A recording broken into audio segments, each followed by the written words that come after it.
I'm here with Dr. Ruben Lambert. Dr. Ruben Lambert is a licensed psychologist specializing in mind-body wellness intervention. He's also a Zen monk with a very appropriate name, MyongAhn. The absence of, one could say, the alleviator of the ghouls in the mind. And goblins. And goblins. He incorporates into his therapeutic approach the Zen philosophy to help and rescue people from their clouded mind perception, leading them to depressions, anxieties, etc., etc.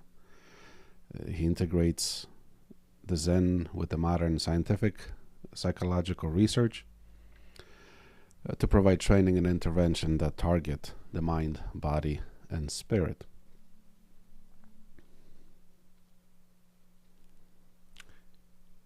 Hello, everyone. Welcome back, or for first-timers, pleasure to meet you. I want to introduce to you Venerable MyongAhn Sunim. He is the abbot of Soshimsa Zen Center, and with a very appropriate name also, MyongAhn, as the bright light that sees the pathway forward to help guide and restore peace and harmony to all those who come here. Soshimsa is a refuge where you can come to receive spiritual awakening. We have a variety of different health and meditation classes, one of them being the Intro to Meditation in Zen, another one being Tonggong health exercises. And if you want to have a chit-chat that might leave you pondering and also help you understand what your insights are and how to better make a life for yourself, you should definitely check out the Tea with the Abbot. I recommend that to everyone. MyongAhn Sunim is a spiritual chaos specialist, an inner turmoil pacifier, stale water agitator, and a transformational guide, Zen master, speaker, and I can say personal friend for many years now. If you tuned into the last podcast, you would know. And I'm sure if you stay with us, you'll see that throughout these episodes. Yes, and so the World Through Zenite podcast, by means of introduction, if you will.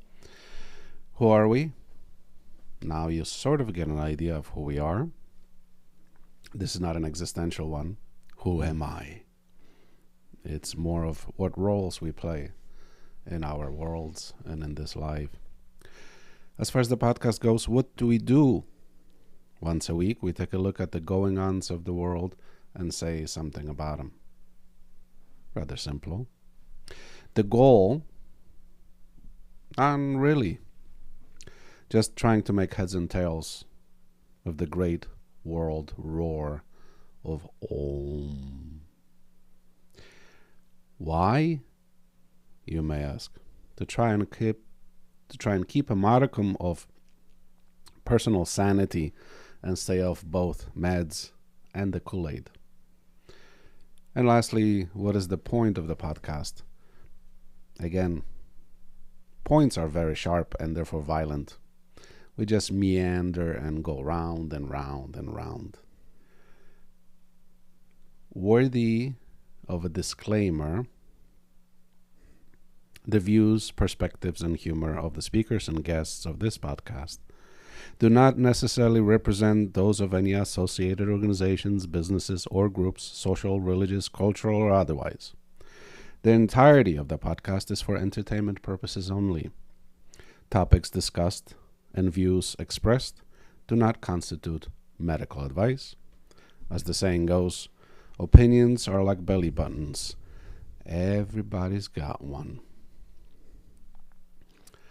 Those of you who were so kind to give a listen to the first episode of this podcast, hopefully you liked it. Hopefully you subscribed to the podcast on whatever platform you can listen to it. It is available on Apple Podcasts, Spotify, Buzzsprout, and the video version is available on YouTube. In the first episode, which, interestingly, I've kind of came to think of the first episode not really as the first episode, but more of a prolonged form of the disclaimer. We talked about words and words about words, and as a podcast, there's a lot of that coming. And this, more so perhaps, being really the first, if you want to think of it that way. We have mentioned in the first episode how words have acquired this dualistic bearing. So we could say they've been hackneyed or become very polemical. They're polemical because they are sometimes used, they're very controversial, sometimes they're purposefully so controversial. Sometimes for sheer purpose of being controversial. And at times they have grown fangs and become monstrous and caustic and intended to hurt and scar and maim. While at the same time, sometimes words have become so hackneyed and so used up to the point that they're just these barren, discarded casings of what the word perhaps was at one point in time. No profound meaning left anymore. Kind of gutted. Overuse. The overuse of the word. Right. Where people don't even really respond or react to it anymore. It's almost like falling on deaf ears because it's been used so much. People just don't believe the meaning anymore. Right. Right. And so in reflecting on that episode and in thinking of this one, we sort of stumbled on the potential topic for this particular episode as patience. And very much in a way that words can and have frequently become these hackneyed, barren words. Ideas and principles, I feel, sometimes see the same fate. And whenever the word patience is thrown out, usually what it's met with is unjustly so. And if you have a sort of rather vacuous approach to it where no further thought has been given to it, I could see that be the case. What I'm talking about is this idea that patience is somehow surrender, right? That it's this, you've given up. And usually when patience is mentioned, what the response is, so do I just lay down and let the world bulldozer trample over me? Trample over me, just steamroll right over me, Capitulate. right? That's what you want me to do. I just should just give up and let the world have its way with me. And it's unfair. Poor patience. It's unfair. Damn patience gets a bad rap. It does, because...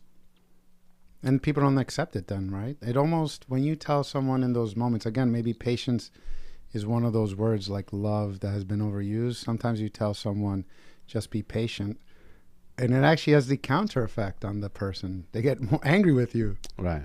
Right? It's like, it's like telling calm down when they're furious. When they're furious, right? It almost feels like you're not validating their experience, one, and two, like you were saying. What do you mean? You want me to just have them continue to yell at me and scream at me like that? And be a pushover? And we have to think a little bit deeper. Just skimming on the surface, it is a reasonable response, right? The vernacular use of the word patience, it suggests kind of just something that I have to endure, and frequently as a continuum of being a victim, right? It seems to suggest you shut your mouth and you just take it, and it isn't that.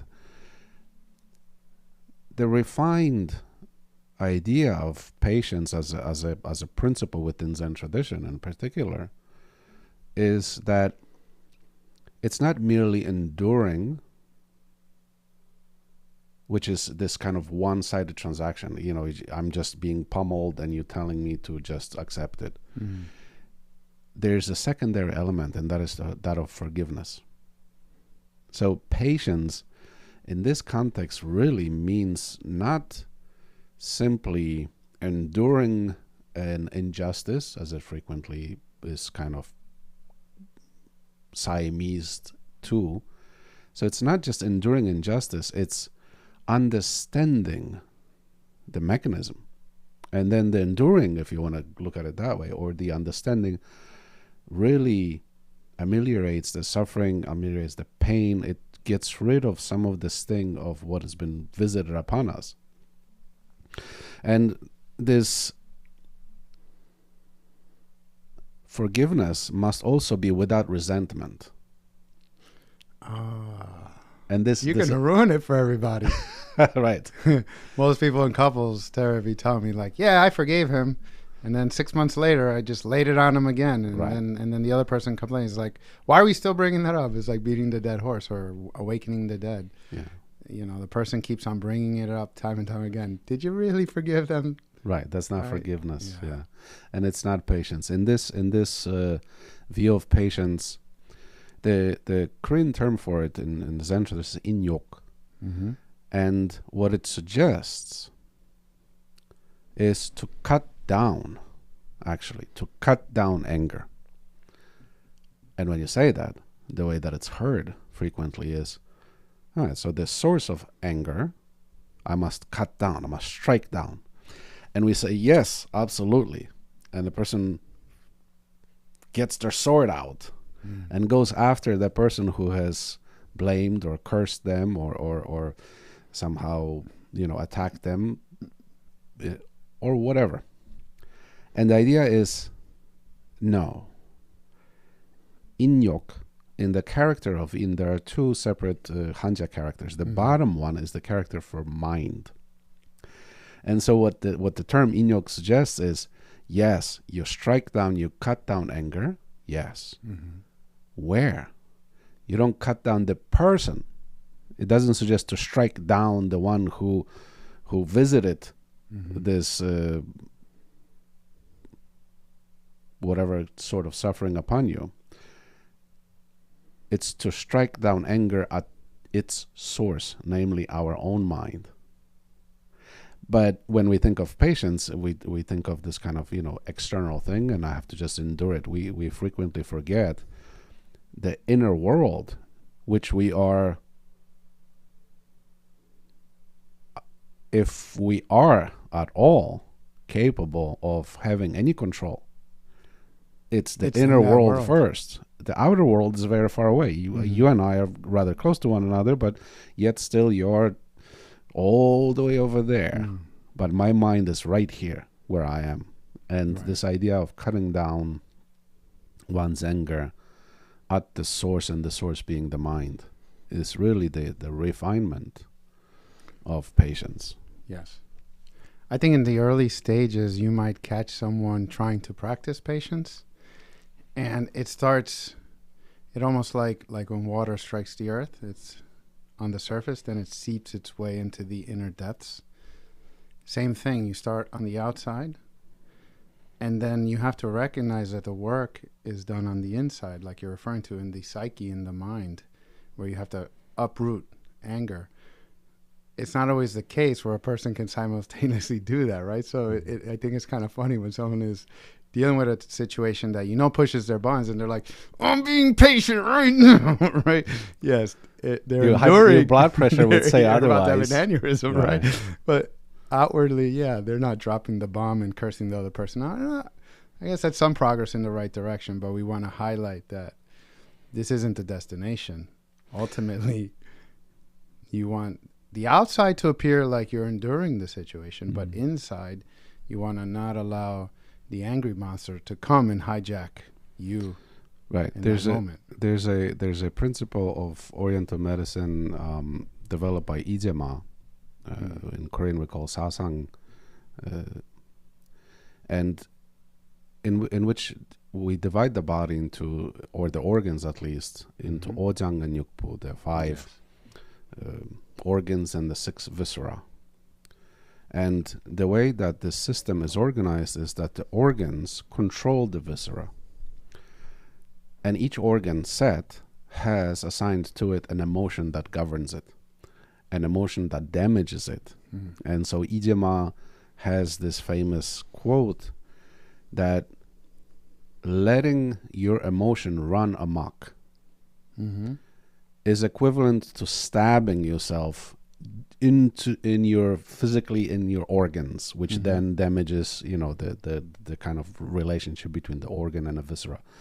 But he makes a rather kind of extreme statement that if you in fact allow that, let's say an emotion of anger, to run so amok within you, that this stabbing, the self-sabotage of your health, physiological side, and we know this, obviously, this is no news to anybody, but it will take years to recover from.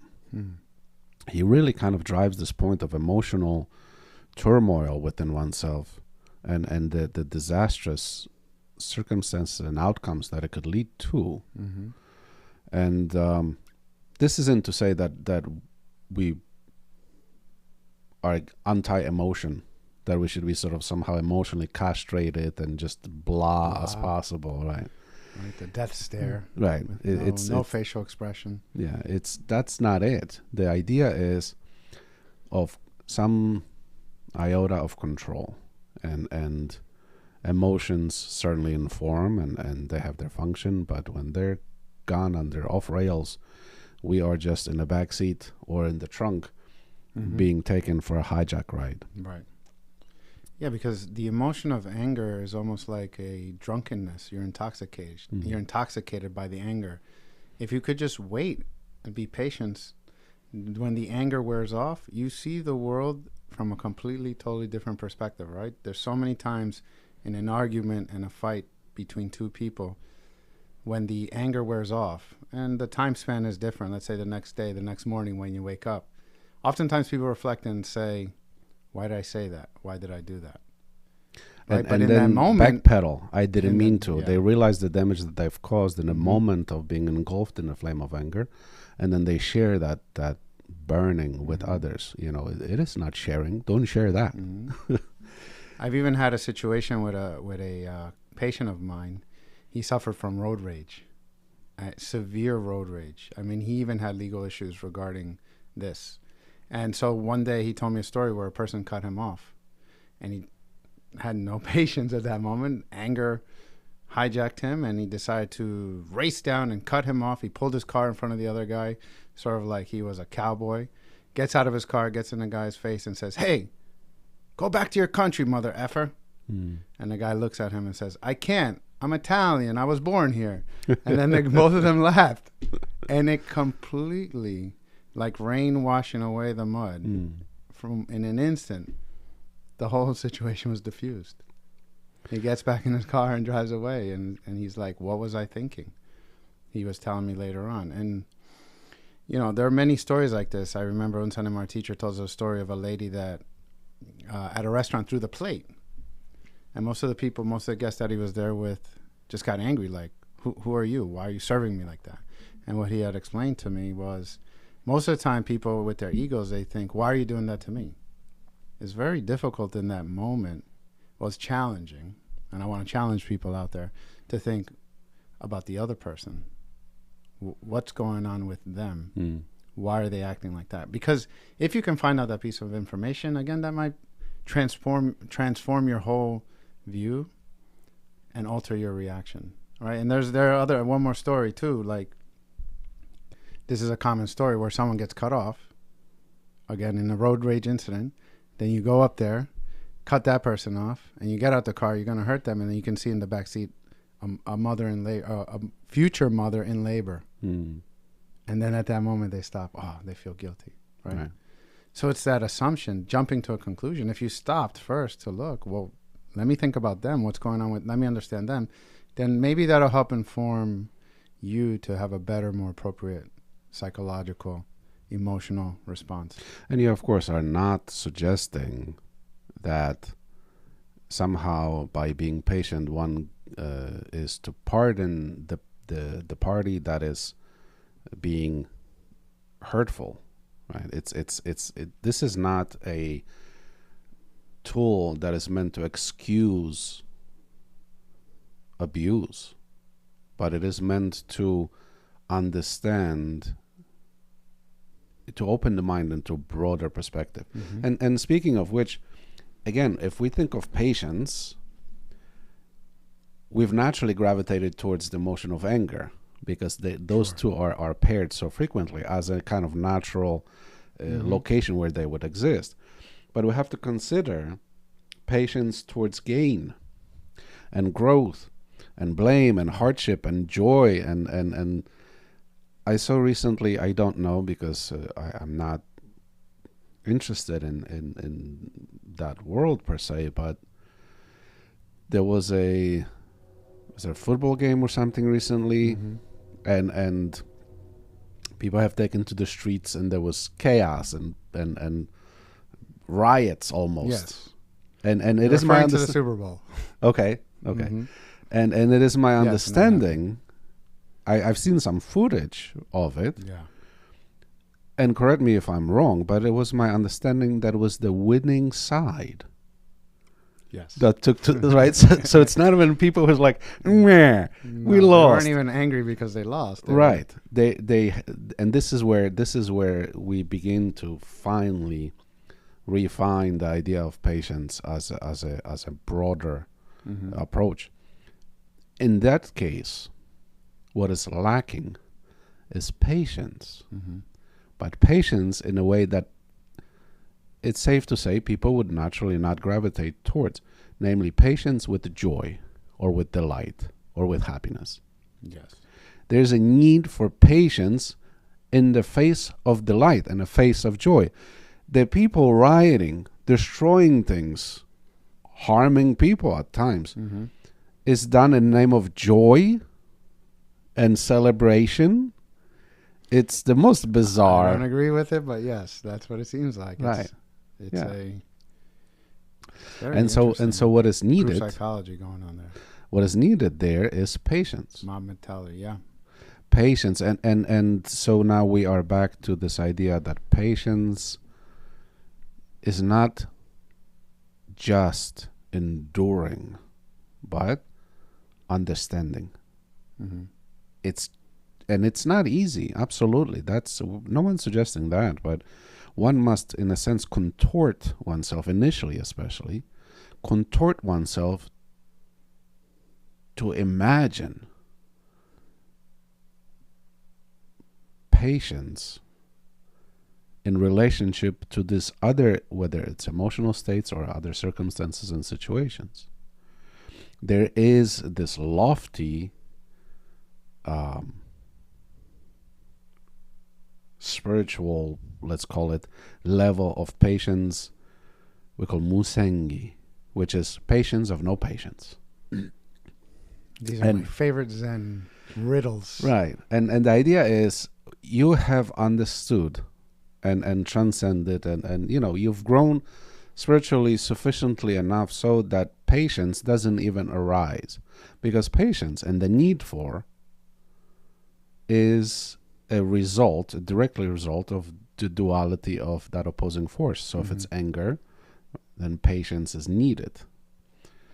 But if we understand quickly enough, swiftly enough, the emotional upheaval that we are undergoing, and logic serves some amount of use here. Sure.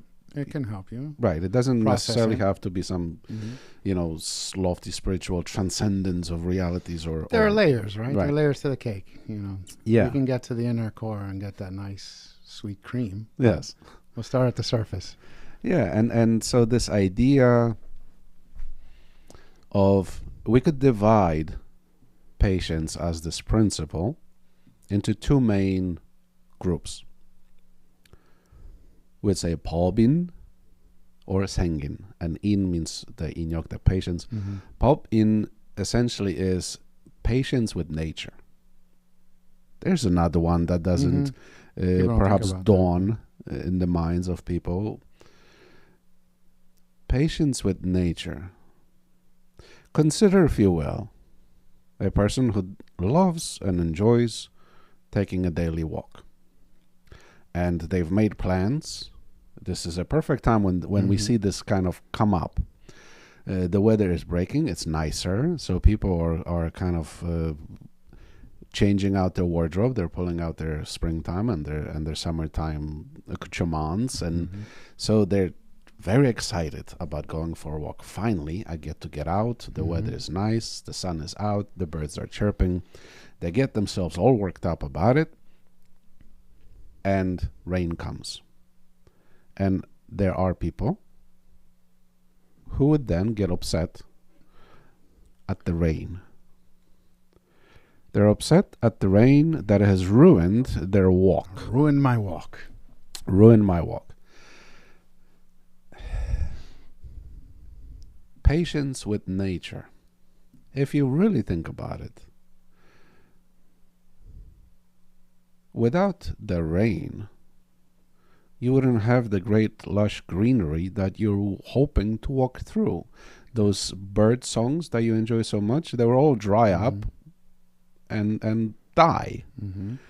And so will we. And so this idea... Or as you sip on your nice stainless steel Stanley cup, some nice refreshing water or lemonade. Right. Right? Or iced tea. Without the rain, we wouldn't have that. Yeah. Right? And so this idea that the great gods of nature will go out of their way me, right? to betray me. Right. I think that's a universal issue now that when you're saying that, because I just connected that to people that are quick to anger in situations. They oftentimes personify a situation and make it as though the situation is against me. Like, for example, you woke up late, you rush on your way to work, and there's traffic. But now everyone has they're woken up against this me. day. Why did everyone get in my way, right? Everyone has woken up this day with a single thought. Just to get in. In front of me. How egocentric is that? And the same thing with the rain, like you're saying, right? The rain just came down to ruin your walk. Right. It is patience that we need with nature. And I mean, it would be rather illogical to hope that by grabbing a freshly budded sprout of whatever you're growing in your garden and try to pull it up in order to enforce its growth I want it now. quicker. I want it now. Right. It won't work. It doesn't work that way. Why? Because nature. It's against nature. So understanding patience with nature means understanding nature, and not, like you said, making such a personal vendetta against it, and imagining that entirety of the world has nothing better to do with its time than to get in my way. Yes. It's a very egocentric perspective.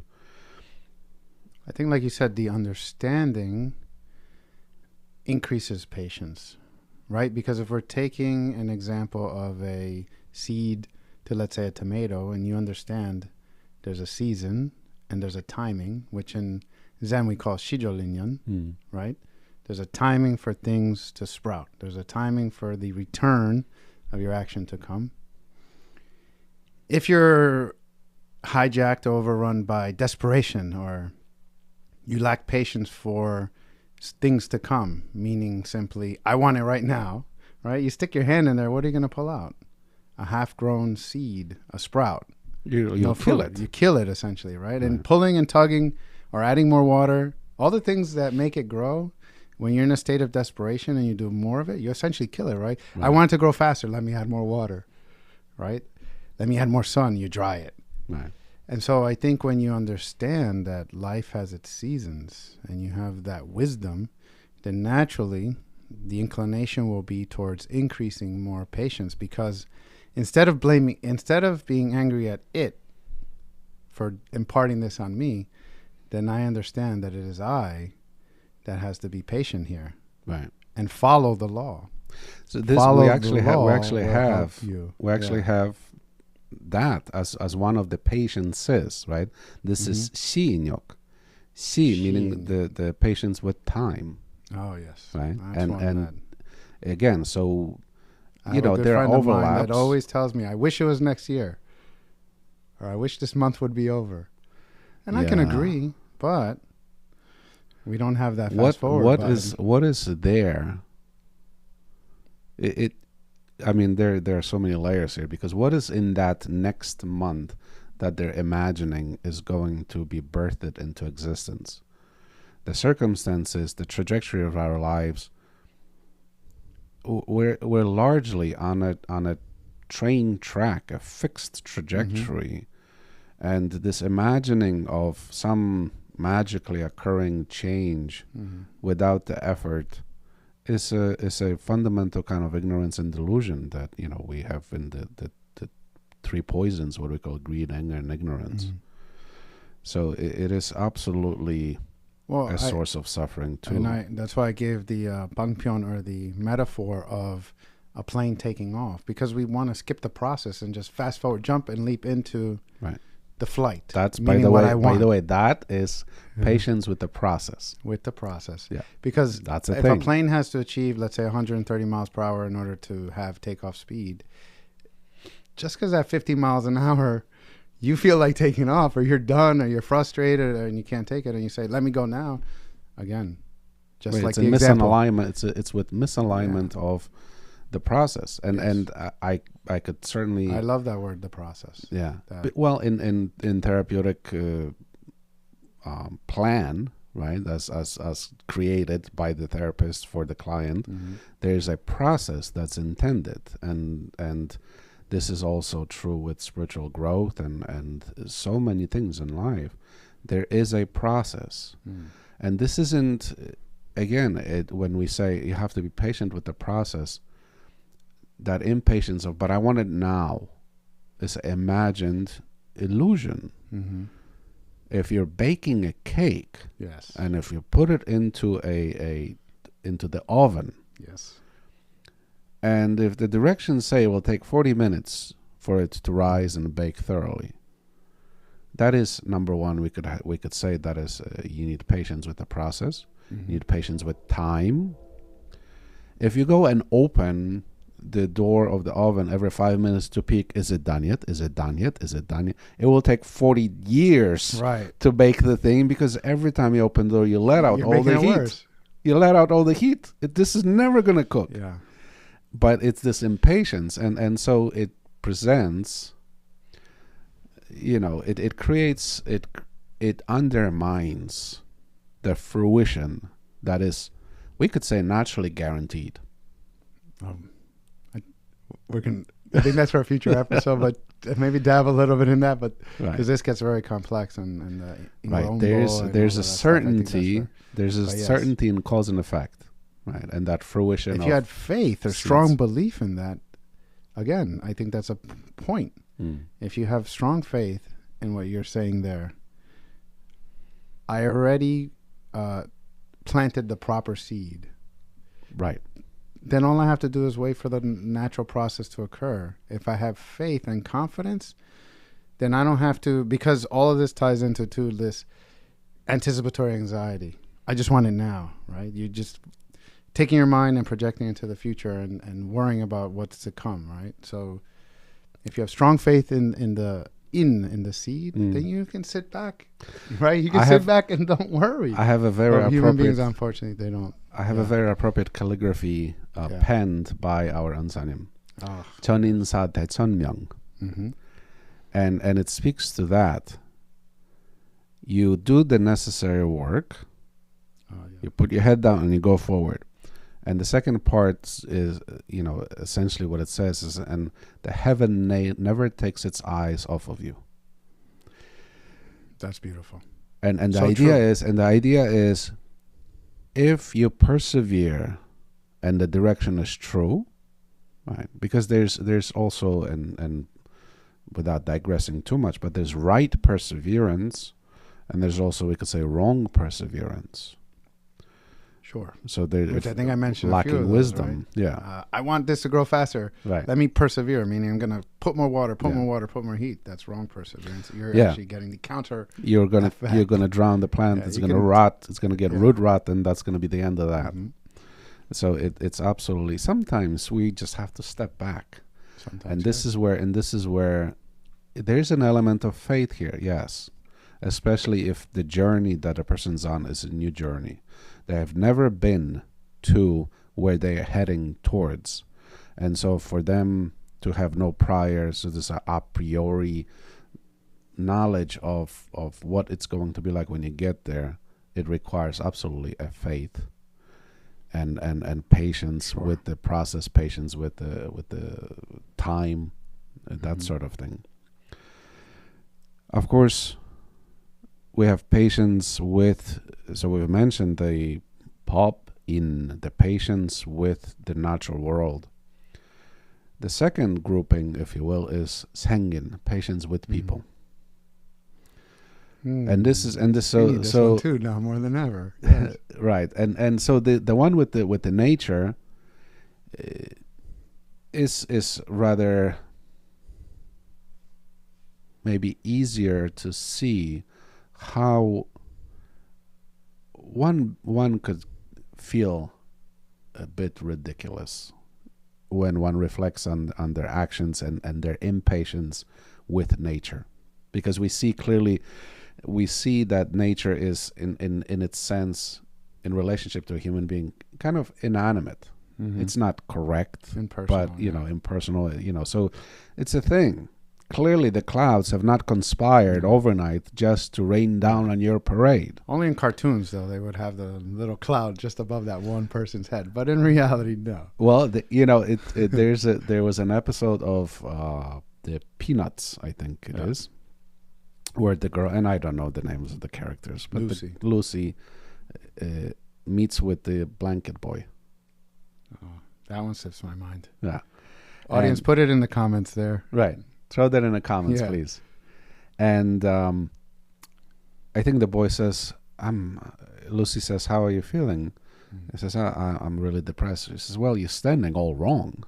Oh, yes, I remember this If one. if you're going to be depressed, you have to concave your chest. You have to be slumped and kind of deflated. This is the way you really get you have the mileage out of your depressed state. You're standing too upright. Your chest is too open. You're broad. You're too open, right, and not collapsed enough to Right. be depressed. So it's 'Cause that the openness might get rid of the depression. You got to Right. shut yourself down, Right. isolate and withdraw as much as possible, yeah. and transmit that to the world. Yes, Yeah. and this we have this idea of the external world and nature. We could kind of see how silly we could feel if we had in fact reacted to the world and the clouds and the traffic pattern. I mean, what do you expect? Is it traffic hour, right? And et cetera, et cetera. And so with this tree falls and one gets upset that the tree had fallen and blocked one's road and those sort of things. Then we have sang-in, patience with human beings and people. And this must absolutely include not only others. So patience with one's own emotional state. Because again, when we think in this kind of classical relationship of patience, it's usually patience with another person. Mm-hmm. You just have to deal and endure, and you tolerate. Yes. And that puts us, and it is born of asang, of the ego part of our being. Because what it suggests is that I cannot possibly be wrong in being upset and frustrated. Right? The only possible situation here is that there's somebody else's fault. And if I'm stuck in traffic, it's clearly 800 cars in front of me, it's all of their fault. Not the fact that maybe I left too early because I watched far too many episodes of something Family Guy last night. Yeah, and doom scrolled until my eyes bled into that index finger had you up all night. Yeah, and now I've left late. Right, I'm sleep deprived. I'm under caffeinated. And now I'm out there in the flow of traffic, and it's against the slightest thing. You're a ticking time bomb. Yes. The smallest thing will make you explode. Right. So it is the usual kind of place from which we approach the idea of patience, to be patient with external circumstances, to be patient, but patience with oneself. In especially in moments of hurt. So in therapeutic environments, in dealing with traumas and suffering, we have to have patience with oneself, patience with the healing process, which is a process, but it's a different. We could also bestow some patience upon the hurt portions of ourselves. So it's not only this kind of be patient, be strong. No, there's a love and compassion and self-care that is possible to exist in this concept of patience as well. I think that's a very valid point, because the external situation can fade away in an instant, right? You can have a traffic jam and you want to get to work, right? And then the traffic alleviates itself and then the road opens. But when you carry it internally, you had some shortcoming. You have a wound that you haven't been able to heal over time. Then when the self-judgment gets imposed on that moment, everything elevates, everything escalates. That critical moment, you've now treated yourself without compassion. You were very harsh to yourself. You judged yourself for feeling. You did not validate yourself. And then this is where the wisdom comes into play, because the person might not know any better. They might have such high expectations for themselves that at the moment of a shortcoming, they viewed themselves, or they judged themselves as being worthless or useless, or you failed again for being angry. You failed again for being frustrated or anxious. When ultimately people want to relieve their suffering, but all you're doing is adding fuel to the fire. At the end of that exchange between yourself and yourself, those emotions are only elevated, more intense. Yeah. They have a stronger grip on your psyche. It's going to further put you into this downward spiral that you don't know how to get out of. And we see this so frequently with victims of abuse. Right? The self-blame, the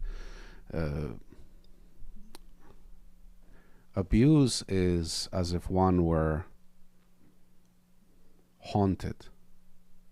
The abuser is a haunting that stays sometimes for some people for the entirety of their lives. The echo of this and the the scars are never resolved, and it's in the process of that healing, especially with victims of abuse, whatever sort, where patience in its softer, gentler way with oneself is expressed as a self-compassion and self-care. Yes. As opposed to this sort of, I have to be meddled and steeled and hardened and calloused against the world and against the thing.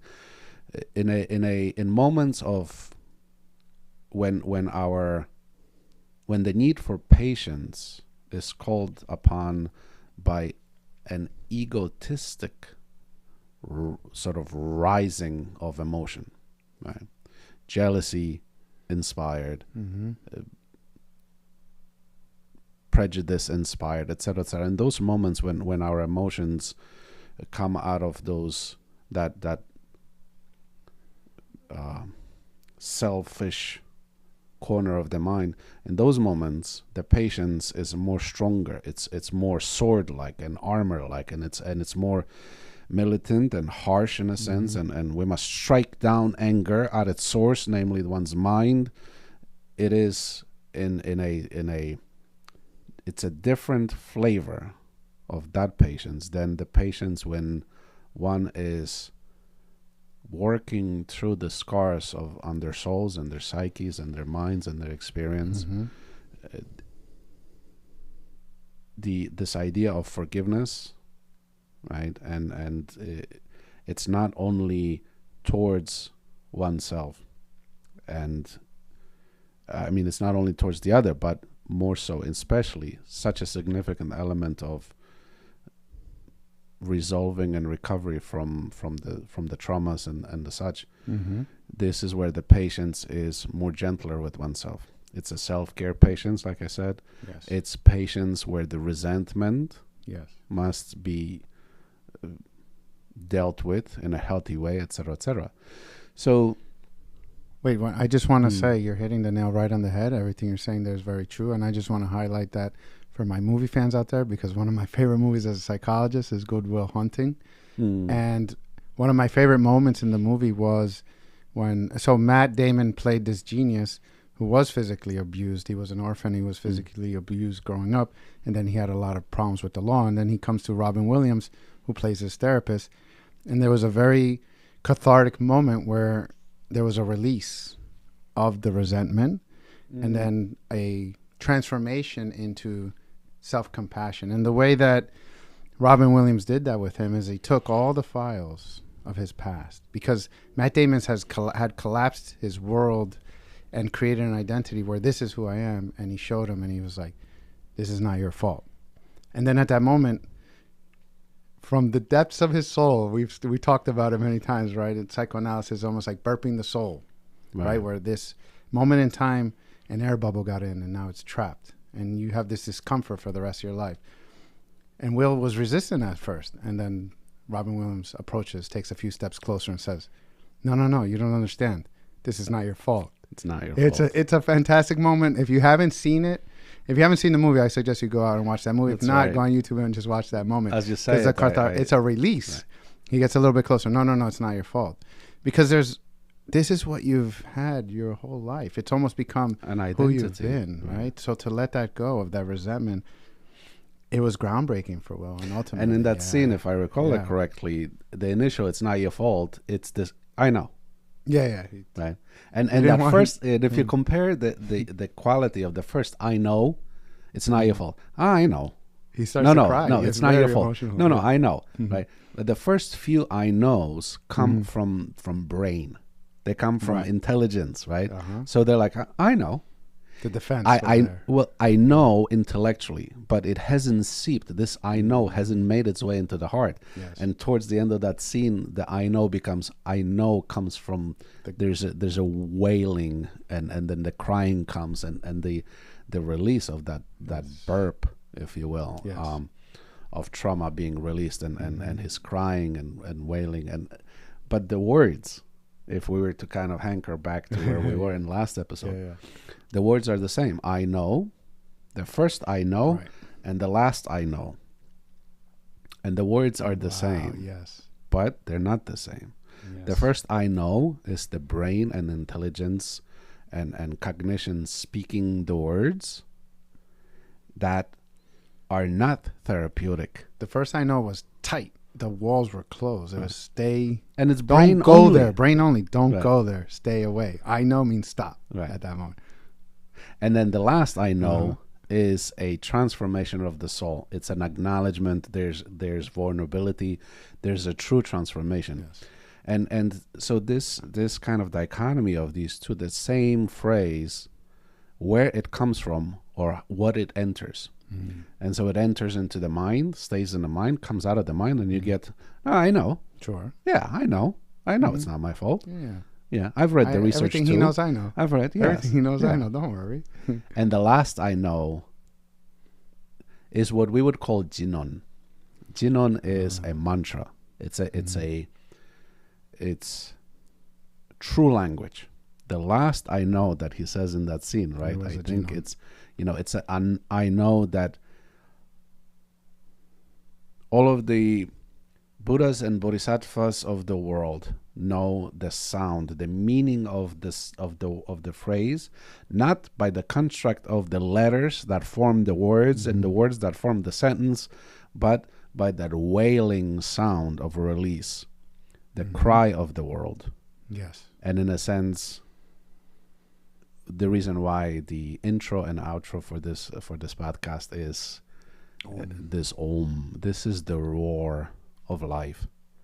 Some of it, in that Om, there's joy, and there's pain, and there's betrayal, and glory, and all of this, the broadest spectrum of human experience. The roar of Om is life happening. Before we finish, though, I want to leave our audience with one review of one of my favorite studies that has to do with patience, and I'll do it really fast because we're coming towards the end. And that is the marshmallow study. Oh, yes. Because I know a lot of the people that probably watch here are in education or an education-related field, and this has been done by teachers several times on YouTube. Hackneyed, I think. It's like if I hear the marshmallow story, the marshmallow study, come Yes. on. But it's so great. It is. So they took a child, several children, but one child at a time, and they gave him a marshmallow, and they said, you have 15 seconds. If you can wait the 15 seconds, you'll get a second one. And then it's almost like a masochistic thing. It's like a devious pleasure. Then they walk, and the adults go into another room, and they watch the kid from a one-way mirror. Right. And just look what the kid's going to do. And some kids were tortured. They couldn't wait, and then ate it right away. Some kids, you would see how they would try to deal with it. They would cover their eyes to not look, right? If I can't see the marshmallow, it'll not be in my head. It doesn't exist. There was one that stood out, right? The kid that was really slick. I don't know if they gave him a second one, but he ate the inside just from the bottom and then put it down, and you could just see the shell. I mean, I don't know the psychoanalysis. That kid probably became a car salesman in the future. That could be something devious. Yeah. But then they did a longitudinal study, right? They took a look at the kids that were able to wait and get the second marshmallow. And I think, right, and I think there's that unique element because they've checked with them however many years later, right? Yeah, to see where they were in life, right? Right. And they noticed it was a correlation that the kids that were able to be patient and wait for the second one, right? To sit through the process, to allow time to take its course, and then they got the second one. Those kids later in life were more likely to graduate high school with honors, go into college, do really good in their SATs, and hold down a career long term. Right. So again, general success, life success, and you know, we could say rather, I don't know if we could say direct linking, but there's absolutely an element that this patience then translates into success in life, right? That was kind of the conclusion drawn by it. Patience gets you more than impatience ever will. And this is a great place, I think, to conclude. Yes. Patience prevents you from becoming my patient. There you have it. So there you have it. Put add that to your repertoire of tools, slogans, or the emotional intelligence skill of the week that you want to develop. Yes. Right?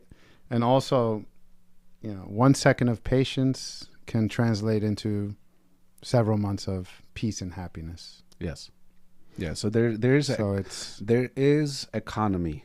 There's patience. I mean, we could go on and on. It's such a wonderful tool and such a powerful weapon in your repertoire, like you said, and in your toolbox of whether it's your emotional intelligence, dealing with the day-to-day minutia. But yeah, and this is sort of what we're after. Vacuous, kind of not fully thought out initial knee-jerk responses to these principles of philosophy, which are profound. They are profound.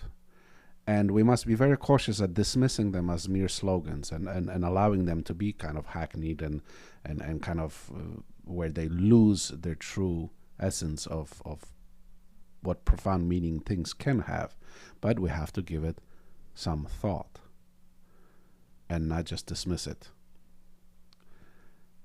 Yes. I concur. Until then. Until the next episode of The World Through Zen Eyes, my name is MyongAhn Sunim. Thank you for being here with us. From my heart to yours, my name is Dr. Ruben Lambert, and we hope you enjoyed this podcast.